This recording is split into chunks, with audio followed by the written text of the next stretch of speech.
Have you ever felt like your soul was mid-sentence when they left? That something inside you, still raw, sacred and unspoken, was reaching toward its own voice, its own form.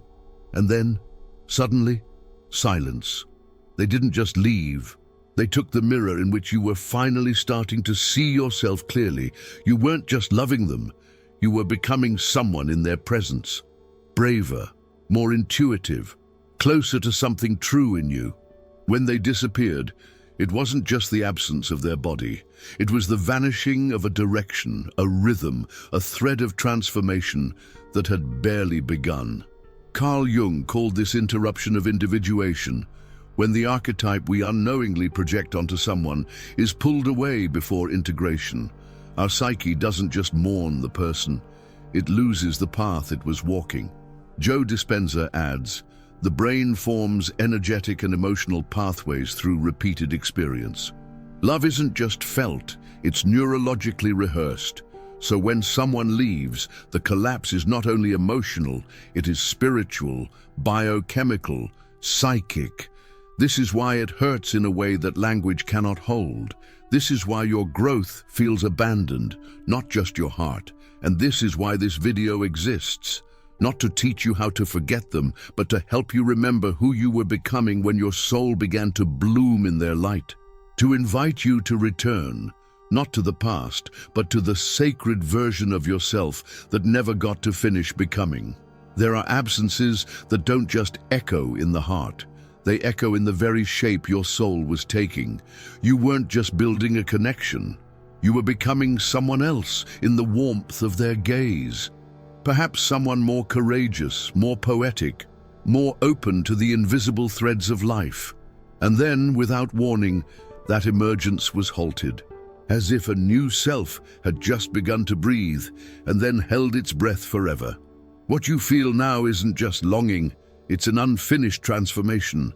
Jung reminds us, when something vital is left behind in the unconscious, it does not disappear. It returns. Not as memory, but as yearning. Not as nostalgia, but as shadowed ache. You may think you're mourning them, but look deeper.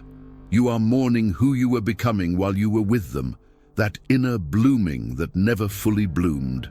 It is not dependency. It is not weakness. It is the sacred ache of a soul state interrupted. Joe Dispenza shows us how emotions carve neurological pathways. You were forming a new version of self, emotionally, chemically, energetically. And when they left, the map collapsed, leaving only fragments of a road you don't know how to walk without them. But that version of you, the one that was becoming, is not gone. It is waiting, not for their return, but for your remembrance. They told you that you are complete, that you don't need anyone to evolve, to heal, to awaken. And while the words sound noble, something in your soul knows it isn't entirely true. Because becoming is not a solitary act. It's relational, sacred, alchemical. The soul does not shape itself in isolation. It forms through encounters, through tension, through love, through the mirror of another's presence. In their eyes, a hidden part of you came into focus. In their silence, a forgotten wound was touched, and in the rhythm between you, a deeper rhythm within began to beat.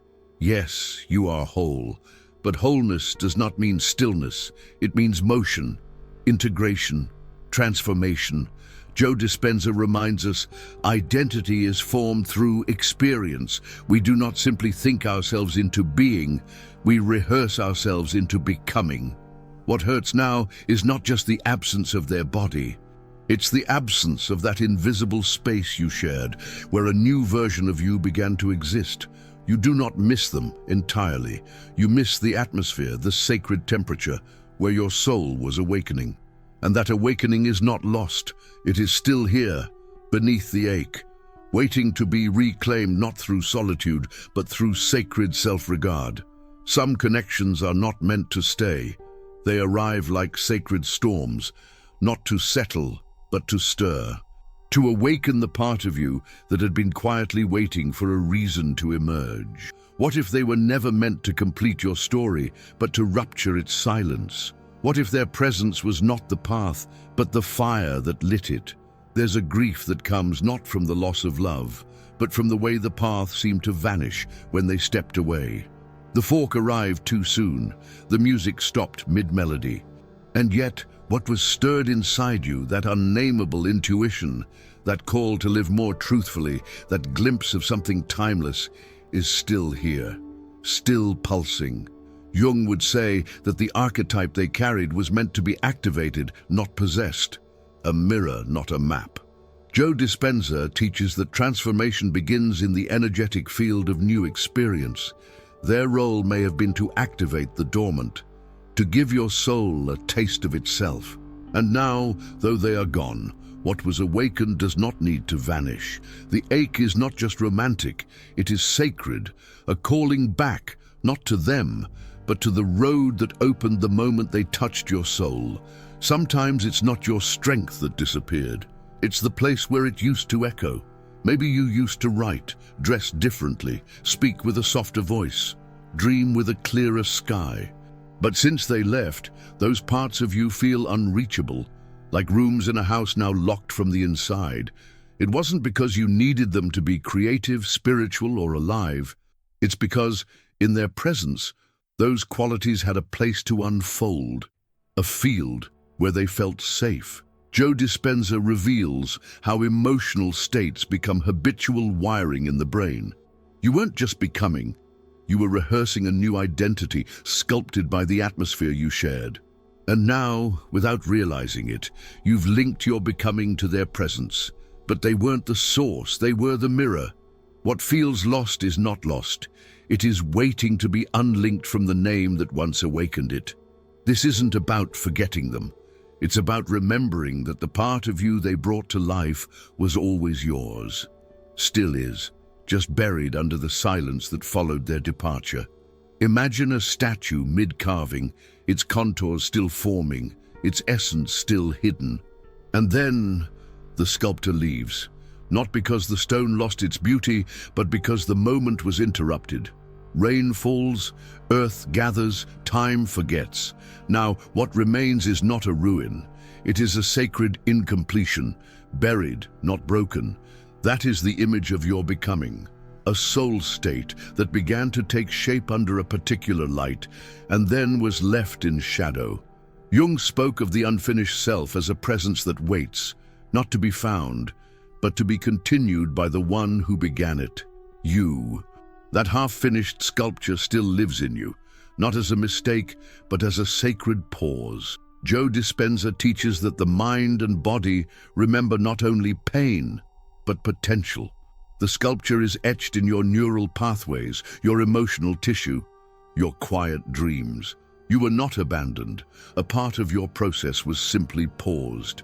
Not so you would forget it, but so that one day, with your own hands, you could return to the garden and finish carving who you were always meant to become. There are memories that don't come to comfort. They come to remind, not of what was, but of what barely began. You remember the way you laughed, not because you miss them, but because that laughter was a doorway. You remember the softness in your voice, the trust almost born, the prayer you nearly believed. These are not echoes of a past romance. They are fragments of a self that was never fully lived. Jung would say, the psyche preserves not just what happened, but what almost did. And the soul, in its sacred honesty, refuses to forget what was left incomplete. So when the memories visit, they are not asking you to long for the past. They are whispering, please, don't let this part of you die too. Joe Dispenza teaches that our repeated thoughts and feelings reinforce pathways in the brain. These haunting moments are not chains to the past, they are invitations, signals that something inside is still trying to become. What aches is not just the absence. It is the possibility that something in you was ready to bloom, and still is. Did you enjoy the content and it made a difference for you? Click on Super Thanks and support our work. She hadn't written poetry in years, but when he appeared, something opened. Words flowed not from her mind, but from a place long silenced. An inner stream she didn't know was still alive. She filled pages not with longing, but with discovery.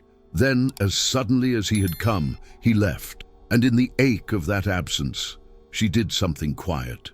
She burned her notebooks. Not out of rage, but because she believed for a moment that the beauty she touched had belonged to him. But time, with its mysterious grace, brings clarity. One evening, under a sky she no longer feared, she whispered something that changed everything. He wasn't the poem, I was. And so she wrote again, not for him, not about him, but from the place he had awakened, no longer a wound, but a well. Joe Dispenza says the body and brain adapt through repetition. She wrote every day for a year. And each word carved a new neural path, not to the past, but to the sovereign rhythm of her own voice. Jung would say she resumed the individuation process interrupted by projection.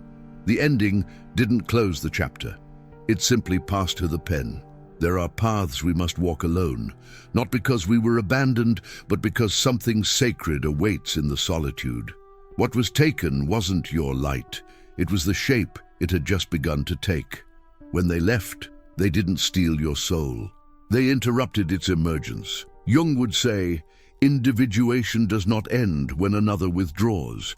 It begins again, stripped of illusion, but full of deeper truth. And Joe Dispenza teaches us that transformation is not something that happens to us.